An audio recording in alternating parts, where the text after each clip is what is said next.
Hi mighty people, welcome back. I'm Nat at Mud Magic. So I just did a kiln unload and we've just reset up now just to show you what I use for grinding things off the cookies.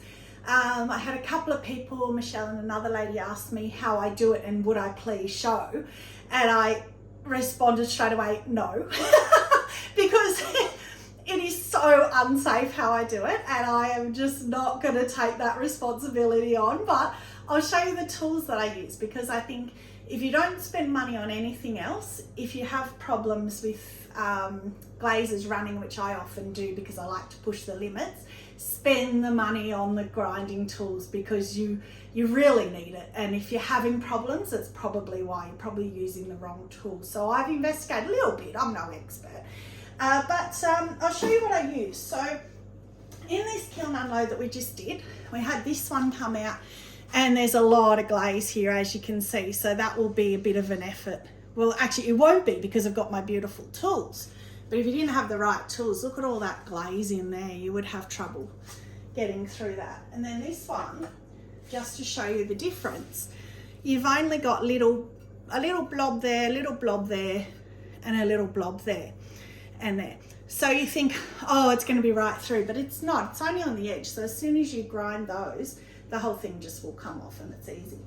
So I start with my favourite. And this is why I'm not showing you, because how dangerous is that? So this is actually my husband's angle grinder that I've, I was going to say stolen, kind of taken. He knows I've got it. But what I did was I went to the hardware shop and I got a new disc for it, which is a diamond disc. This is the biggest thing I can tell you.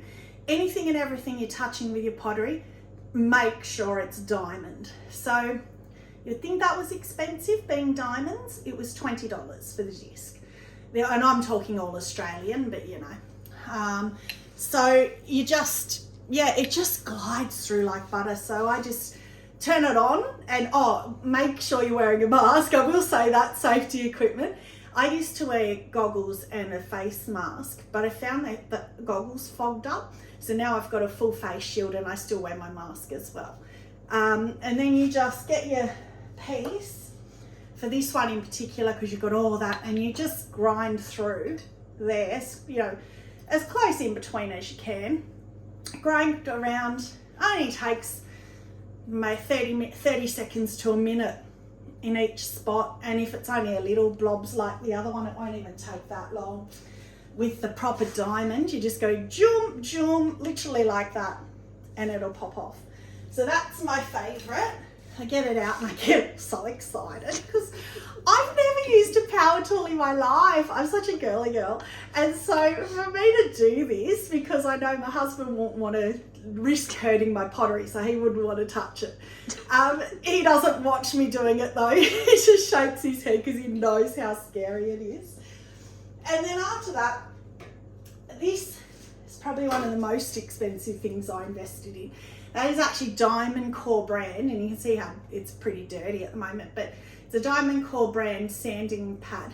So you just glue it, well not glue, it's got a sticky back, and you stick it onto one of your own bats and then put it onto your wheel. I'm lucky I've got a bat pin adapter thing for my wheel, but you can just use a bat mate or whatever, and then you just hold the thing on, spin it, and zoom your mug or whatever on it, and it just smooths the bottom. And then with this, what I do to clean it, because you can't use a sponge because it's so coarse, so I just use like a nail brush and water, and I just nail brush off all that, which I haven't done with this one.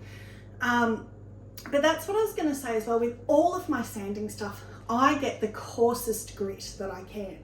So whatever they sell, I have the coarsest one because I figure, well, why not? And I've never had an issue. I think 60 is the coarsest I've been able to find. So it's backwards. It's like 60 is coarser than 200, I think. I don't know. But anyway, if you, Trace is nodding at me, so good.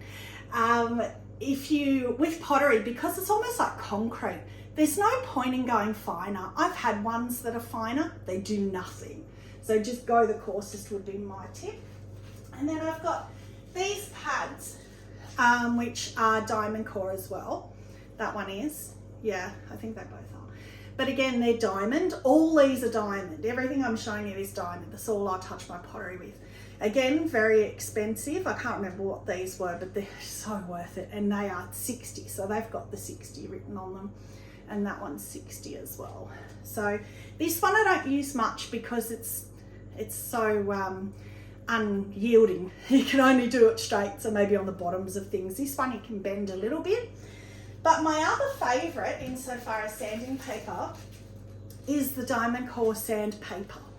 So that's the actual Diamond Core brand. Trace just bought some as well because she loved it. You can see how much I've loved it to death. Can you see that? Is the light showing through that? That cost me, this tiny little piece of sandpaper cost me $99, 90 something dollars for that tiny little piece. But I saw a lady advertising some sandpaper that was just not Diamond Core, and she was raving about how amazing it was because one piece would last her one lot of sanding. And I thought, wait, what? I've had this for 10 months.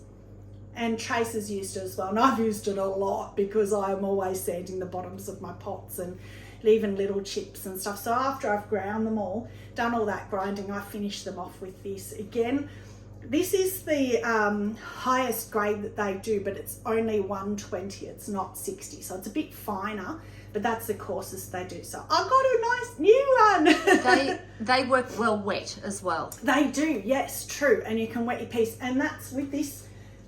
Definitely do this wet, because you wet your piece and you wet this, then you're not getting you can still wear a mask, but you're not getting the danger of the dust flying up in the air.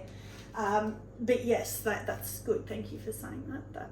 But I got a nice new one, so yeah. But I don't want to use it yet because it's pretty new and it's so expensive. I want to really use that till it's dead. Well, it looks pretty dead. And then I've got my Dremel. So this is what a lot of potters use. Sarah Amos at the Pottery Corner, this is what she uses. Well, I don't know about the brand, but a Dremel. She won't, I keep trying to force her to try an angle grinder, but she won't. She's too scared like me. But this is the Dremel, is another good little tool.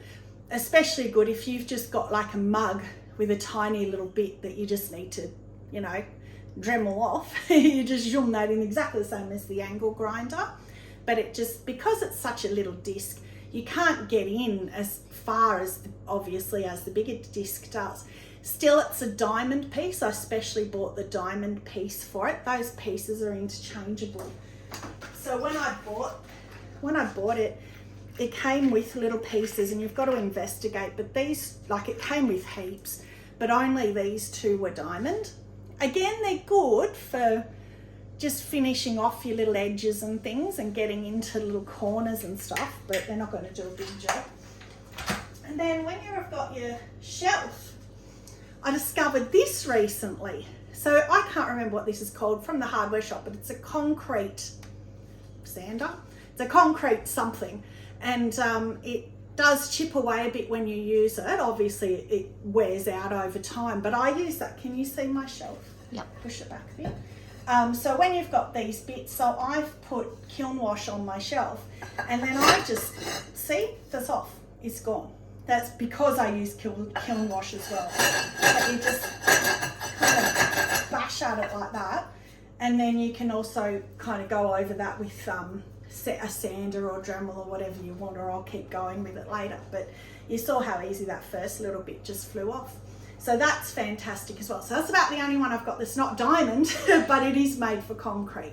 So it's great for just bashing bits off your shelf. That's all I use that one for. That was just from the local hardware, wasn't it? Yes, just from Bunnings. Well, our big hardware store is called Bunnings. So is the angle grinder disc, Bunnings, and the Dremel, Bunnings. Most of it, apart from the Diamond Core sanding pads, obviously got to get them through your pottery supplier. So that is it, I think. Yep, that's it. This one was a Diamond Core as well. Diamond Core brand as well, but really worth it. So that's, if you're struggling, I can just recommend spend the money, use diamond heads. They're not that expensive for the angle grinder. As I said, $20 for a diamond head. So that's it. So thank you again for joining me. Stay muddy and have a magic day. Bye.